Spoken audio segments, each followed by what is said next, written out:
No put your life for inside to protect any person wey come outside wey say him be politician. No try am o, no go kpai for dem.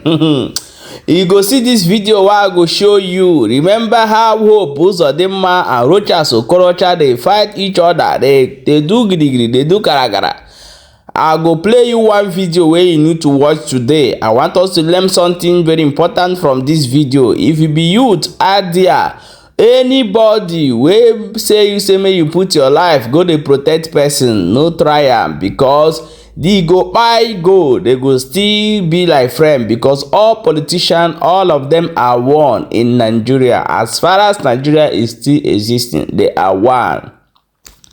As we dey talk this one, now they say that for inside Plateau and all this northern side wey be say these terrorists they come dey kpai people, they say that people from nowhere are occupying those villages and this government are doing nothing.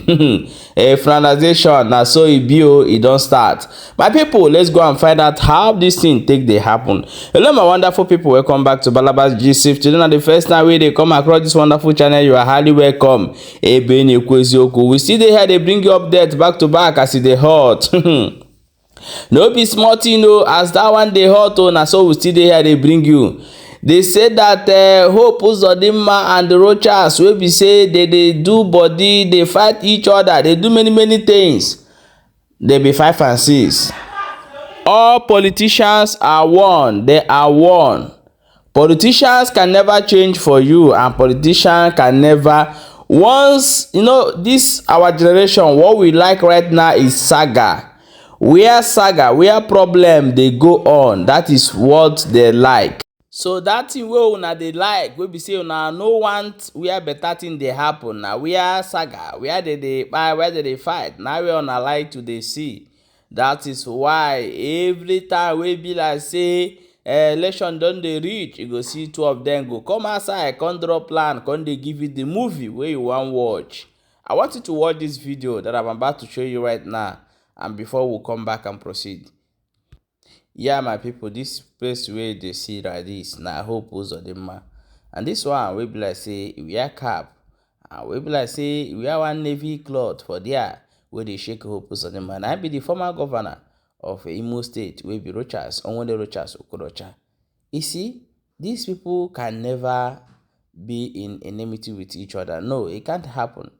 There will always be a friend. But you will be youth, wey be say they will give you compassion, tell you say everybody clutch, they give you small money, buy drink, buy igbo, buy all those things, give you go high, go dey buy yourself.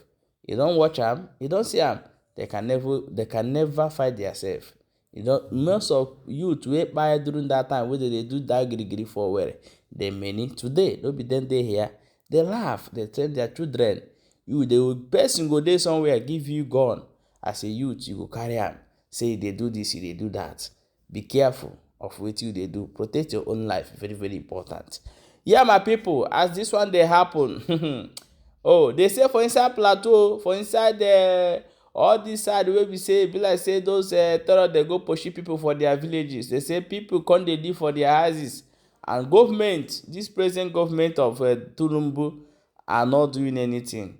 Shetima na be their papa. Fulanization of Nigeria, na so e be. Let's watch this video and hear this thing wey they talk for this video. Hear that with your own ear. May you know wetin dey happen for country where you dey inside. Usually ask yourself, what happens to these communities after they've been attacked? Usually a particular community is attacked like 3 or 4 times over a 1-year period, and the people in that community feel so unsafe, they move to the neighboring community or to an IDP camp.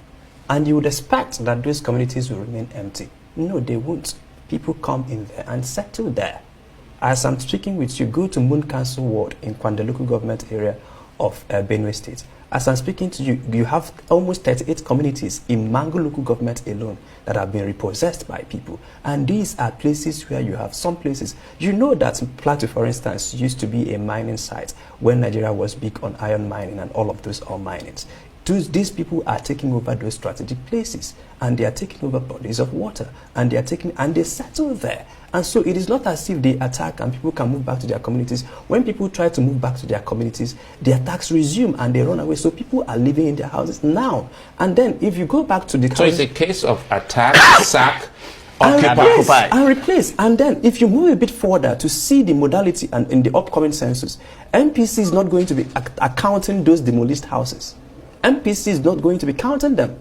MPC is going to be instead counting new settlements close to those demolished houses. So there is a serious problem you have on your hands. It's beyond what is being painted by the media. Let's still stay on the cause of the problem. And you find a community who they will tell you they are coming, and they come, droves, in some cases 250 people. And then the community has like 20 or 30 vigilante services against who have pump action rifles, who you know that the effective range of a good pump action, depending on the bullets you're using, is 30 meters. And these guys have 400-meter weapon that they can fire at you from 400 meters away, and they aim you and they get you. Sometimes they have surface-to-air missiles. Sometimes they have weapons that can fire at operative range of 800 meters. Sometimes they come with 50-meter caliber weapons. And the military-grade assault rifles they are coming with is superior to what our Nigerian army has. This is not your regular pastoralists. This is not them. This is a full-fledged terrorist organization. And when you hear the vice president telling people to live in peace, to embrace peace, no, you are embracing deaths.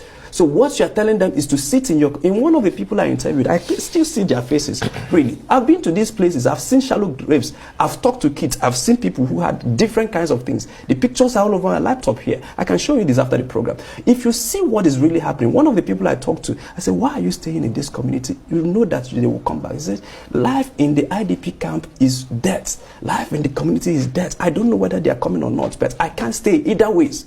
So they are waiting to be killed. It's just that dying is tormenting. This is what is really going on. And you are telling them to embrace peace because the government is seeing this as farmer header class. So they would advise you to live peaceably. That's why we are telling the government, begin the process to officially gazette these people. Again, let me take you back to Boko Haram. Nobody goes to any community that is attacked by Boko Haram to tell them, live peaceably with your neighbors, because they've been officially gazetted. And Nigerian military knows what they are dealing with, terrorists. But now, when you see them as, two fighting, it becomes an issue of trying to separate the two guys that are fighting. No, two guys are not fighting. One person has an agenda, ideological agenda, political agenda, religious agenda, and they are pursuing it. And then if you ask the communities, what do you hear when they come? They start chanting religious chants before they attack. And in many of the cases, you ask them yourselves, especially when they have time to attack, sometimes they cordon off the security issue, they cordon off the community and start slaughtering with knives. And why are they not killing with the weapons they have? Why are they slaughtering with knives? So there are a lot of issues that you see on display here that you would see that indeed the federal government is doing Plateau people, Benue people, and indeed all of those people. And I hear my elder brother talking about, these are not border communities. Plateau is not a border, Benue, Kaduna. So these they move up and down. Okay, my people, shebi you don't hear am. No be smart, she don't see am. So I want everybody to wake up so that Igbo land will not be like this. Because wetin dey happen for inside Southeast right now, most of una no know, so many people are going through a lot from the hands of police and for hands of all those useless guys wey be say they carry people, they go inside bush. And the recent ones where they happen, they say the people the victim of all those people where they carry go inside bush, they say no be Hausa that they speak again, no, say na Igbo language. And now who come be those people? Where they carry our people, we come back from Xmas to celebrate with their people, to see their people where they don't see for a very long time. So it's better that we stand up and wake up and remove the hand of Enwe inside soup before it go turn to personal hand. My people, share this video and make sure say you are following this page and subscribe to our YouTube channel for more updates as they hot. Thank you so much for watching.